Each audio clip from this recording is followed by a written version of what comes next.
It's Rick Lobb, Jeff Bauer with the Homefield Group at Royal LePage. And today we have a special guest with us, Mayor John Grace. Thank you very much, gentlemen. Thank you for joining us. I'm looking forward to this morning's conversation. Thanks a lot. Well, let's get into it. So we wanted to get Mayor Grace here so that we could get a feel for what's happening in Goderich and what's to come in Goderich. And I know that there's some questions that I've had, and the real estate community as a whole has had about what's going to be happening here in the future. So why don't we get started with the first question, which just involves the demographics and the population. So it's sort of, from our perspective, it would seem that Goderich has been growing over the past 3 or so years because of all the activity in the market. And is that the case? Are we starting to grow? I don't think we are growing, but at very small increments, and maybe by 1%. But as we look at the changing demographic, and the community is changing, there's a lot of people coming to the community. We will get a bump, but I don't think it's going to be that big. Things have changed. Our family sizes have changed. And you have to remember, there's about 5,000 people a day. Is that the right number? A week. Yeah. That are retiring. Okay. So the idea of retirees moving to rural communities is very real. And we're not the only community this is happening to, but we are an attractable community. Whether it's healthcare, recreation, or whether it's leisure, we are a tractable community. We do. We talk about it over and again that people are used. They know Goderich. It's familiar to people as a recreational holiday vacation type destination, and those people, as they age, see it as a viable option. The fact that we haven't had a whole bunch of new spots for people to live would have been controlling that population growth. We're funny because we've got the lake, mm-hmm. and we've got the river, and we've got a municipal boundary kind of triangulating the town into a certain spot. So we haven't really had a chance for much growth. I guess the Lariat and townhomes infill lots were one thing that's happened, which would probably be attributed to that 1% that's happened, because really aside from that, there hasn't been much in the last 5-10 years. Yeah, and on that 5,000 per week retiring, that was a quote from the Royal LePage CEO Phil Soper, who said that I think it's across Canada there are 5,000 people per week getting into retirement. A lot of those people in the Golden Horseshoe, and a lot of those people looking to get into the ex-urban market, which of Goderich would be a part. And you can see it in the demographic that you see every day on our streets. And the stats do show that we're around 28% of our population here in Goderich that are over 65. Goderich is very attractive. It's the lake, as you said, the river. If you just look around Goderich, it's a really nice community. We have all the services here. So that attraction to places like Goderich is key. And when I talk to people that have just moved here, once they've visited the community for a weekend or 2 weekends, they fell in love. Yeah, we hear that over and over again too with our clients and customers that might even just be looking at Goderich as an option, looking along the lake or in different communities. They come here and they fall in love. I just wanted to touch on that 28%. Is that would be high comparatively to other centers, one would assume. I don't know what. I think the last time I checked, a lot of rural communities can look at 19-20%, right. But it is high. Huron County is high to begin with on average, and Goderich is extremely high. Yeah. And that you can see with the people that are moving in here. But you have to look forward a little bit, whether it's 2 years or 3 years. I'm really excited. Council is really excited about what is happening overall in the community. We see a huge push to the south, as you know, and what we do have is we not only have the C3, the old Fusion property, but then O'Brien's and Cook's property sold. And that impacted even Fusion moving forward. Now that has turned into, now everybody has to step back. That's a mammoth project. That's hundreds of homes potentially going to the southern edge of our community. That has to be engineered. And so it's taken a little bit of time, but that is coming to Goderich.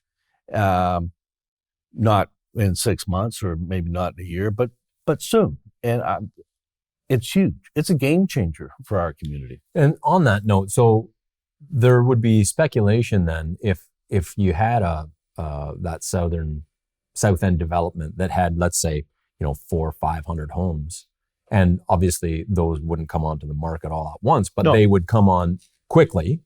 And that begs the question, do you think that will create a situation where the supply will actually meet the demand that we have in Goderich? Or do you think that the attention to that big development will actually attract more people? People attract people. So now this is just my own speculation. You're in the market. You will know a lot better than I, but people attract people. So if I'm living in Toronto or Cambridge and I move to Goderich as I retire, some of my friends are going to move too. Right. So I look at that opportunity as not only to meet the thresholds that and the capacity that we have for the new builds now, but that is going to grow.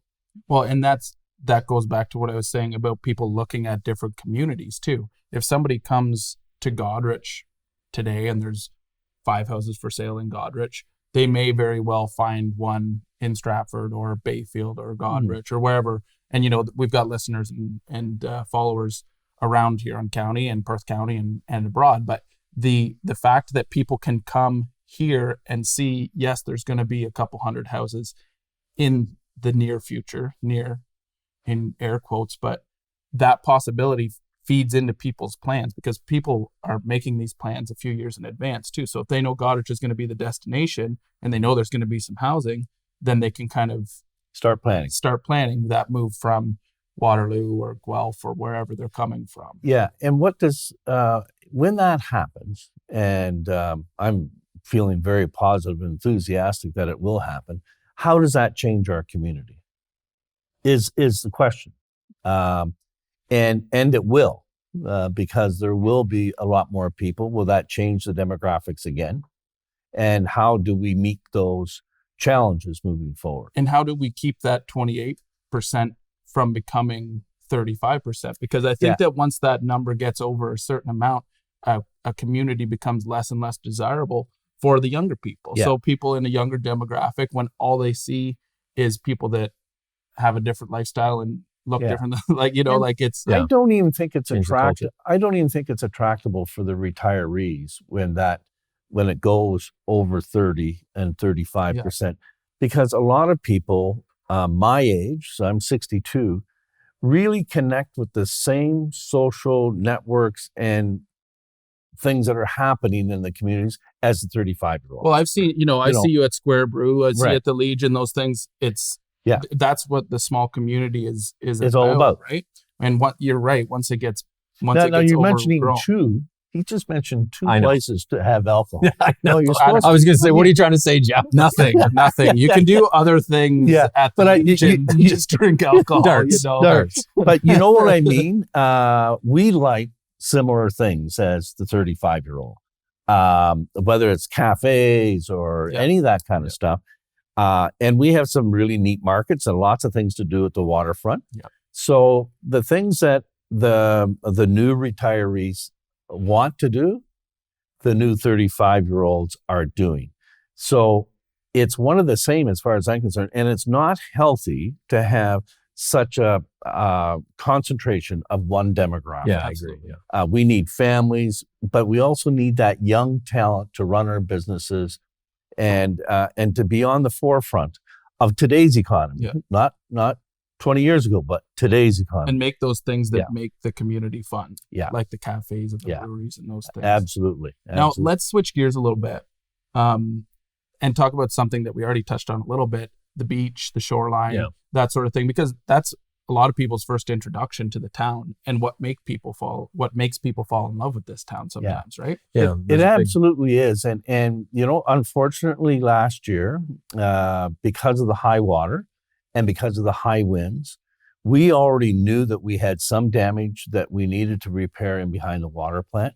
And that was scheduled for this winter. But last summer and last fall's storms made a huge difference. And I can tell you that council's first and foremost priority from last fall to today is about stabilization and rehabilitation of the waterfront. And the stabilization is done. We have some more rehab work to do and a couple spots where it's going to take additional work. And then we're moving right into the boardwalk, because remember, the boardwalk was supposed to start last fall. It didn't start, but it needs to start right away so that we're ready down at the beach for all the people that visit our community and for the people that live in our community. So the waterfront is the highest priority this council has. So question, like the writing was on the wall that was happening, but one of Goderich's biggest pieces of infrastructure, a water treatment plant, is located down there. Was it ever in any danger? Absolutely, it was. The potential was there. Late fall. That's why we had to get on it right away, and we started right in behind the water plant. We had to secure that facility, and once that was secure, then we branched out from there. But that was the highest priority, and we'll probably spend, $1 million plus on just the stabilization portion of it. Although based on the prediction for this summer's water level, which is they're not seeing it, while the American military that does these predictions on the Great Lakes are saying that we're going to see it even go a little higher, but definitely not subside. Yeah, the Army Corps of Engineers are talking about the spring water levels, which will probably be March, April, will be a lot higher than last spring water levels. So, but that's not saying it's going to be way over top of the very highest peak. Now, we were 1 inch short of historical highs last summer. Okay. It may be a couple inches lower on the historical highs, maybe a couple inches higher, but what they're saying is that it's not going away real soon. Right. That's the troubling thing. But Goderich is ready. We understand what our capacity is, and the engineers and the Maitland Valley Conservation Authority and our own staff are on the job and very engaged in the whole process. And we understand where we need to be come spring. So I'm very confident that we're on it. So once the stone and everything's in, the armor stone, and all that stuff's done, and boardwalk's done. And feel free to just say no comment on this. Yeah. But is there any plan for parking down there?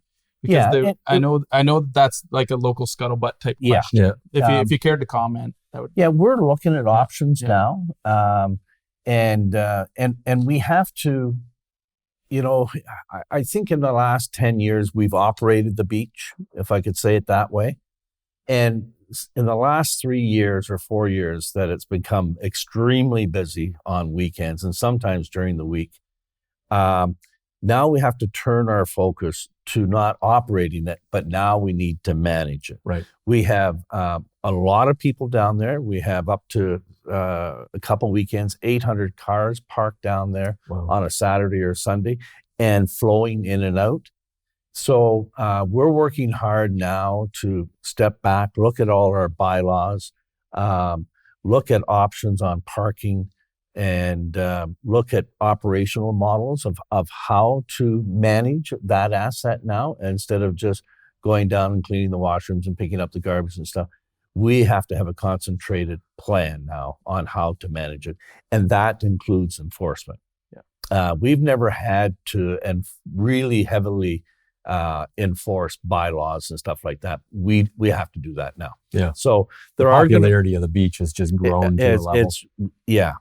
it's way out of our present scope of how we operate. We need to manage it, and we're looking at all sorts of different options now. Yeah, I did love seeing a couple of extra vendors down there this past summer, being able to rent paddleboard or those sorts of things, those sorts of lifestyle activities that people are looking for. They want experiences, not just sitting around in the sand, getting out there. So that was cool this year to see a few extra things, and I hope that could just be expanded upon in the future. And I think it will, and I think the Economic Development Committee of the town of Goderich is looking at opportunities down there, and I look forward to their suggestions coming to council. Yeah, I remember growing up in this area, you used to be able to rent jet skis down at the Goderich Beach, and of course you could never do that now, but it's good to see that kind of business happening again at the waterfront. Yeah, I think even when I was younger, they tried to get me to windsurf. Yeah.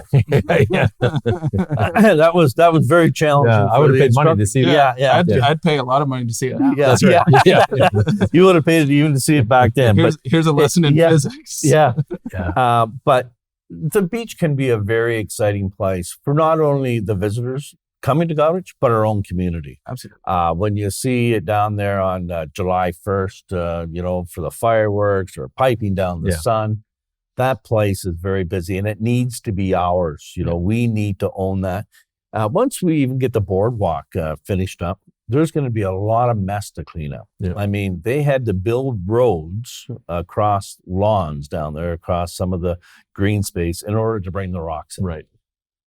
So with that, keeping that in mind, there's a lot of work to be done. Sure. And all I can really say is, the contractors now are really asking us to ask the public, not to go down there very much. They've even got more contractors in. Arts Landscaping is down there now working on the boardwalk infrastructure. So it's a busy place. It's a closed road access, and we need to keep it that way. Right.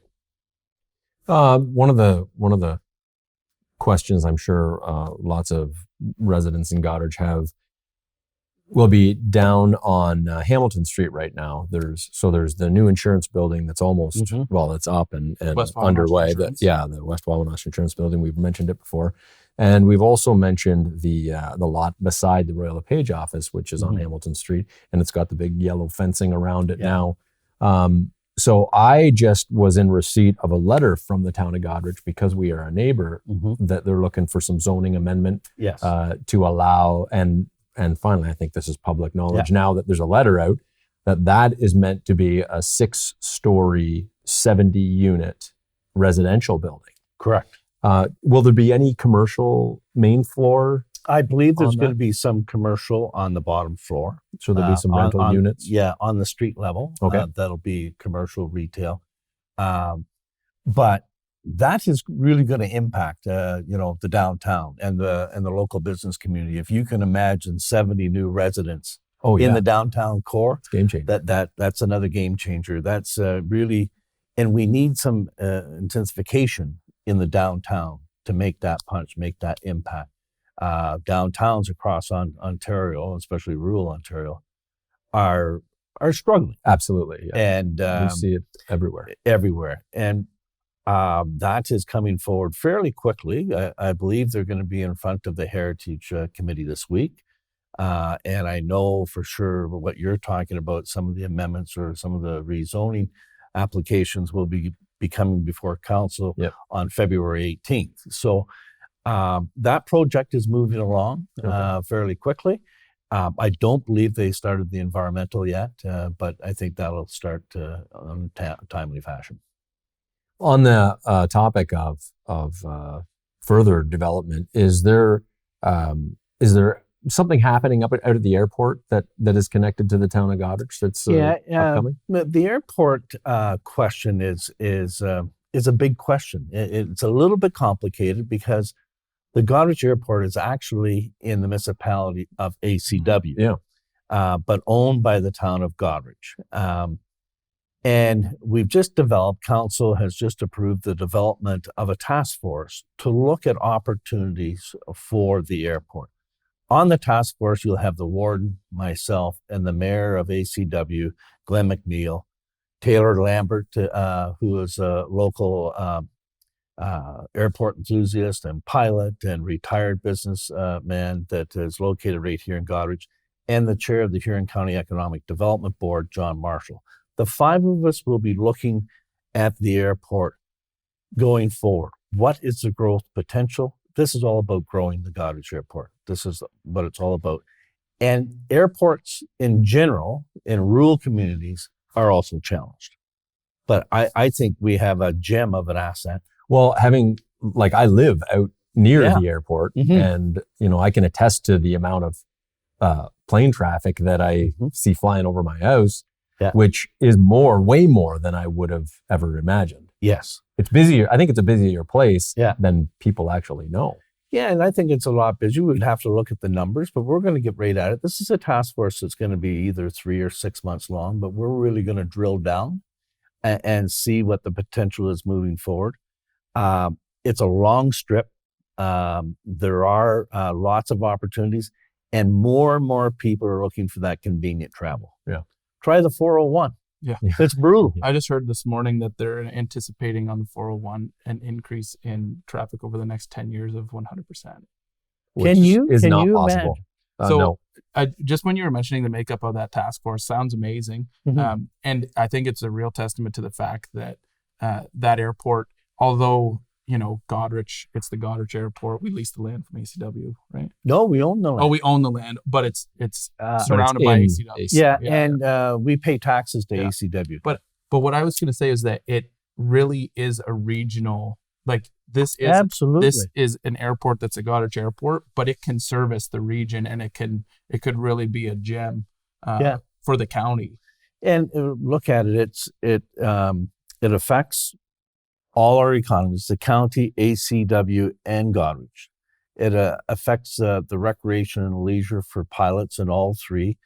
It is central to our healthcare facility and delivery of healthcare because of the Goderich Hospital location. It's an asset that can't be, treated lightly. We need to up our game and see if we can get some growth out of it. It's an important asset, but we need, and I guess the only threat is that sometime, whether it's 4 years or 7 years away, we need to put a new runway in. And that's why it's really important that we do this as a partnership. It affects all of us. Right. ACW is coming to the table. The county's coming to the table. We're here to resolve issues and come up with concrete solutions. So I'm looking forward to that challenge. Well, it's going to be an amazing task force for sure. Mhm. The right heads are on the issue there. And was there anything else, John, that you wanted to mention to our Well, viewers that would be interesting? Items of interest coming up in Goderich. I'm very proud of Goderich and how they have collectively come together on environmental issues. You've seen in the last year and a half that the environment has been front row and center at eye level for the world. But Goderich has taken those extra steps, and council has approved not only an environmental action committee, but Goderich Council also approved the declaration of climate emergency. We're implementing strategies every couple of months, whether it's electric cars into our fleet at Town Hall, or whether it's EV charging machines or water dispensers or different lights that have a lower impact on our environment. I'm very proud of those, and the idea that Aaron Laurie, who is the chair of our Environmental Action Committee, is also now next week going to be our representative at the Maitland Conservation Authority. Oh, great. And it's full circle because she's very active and is the executive director of the West Coast Coastal Center. Yeah.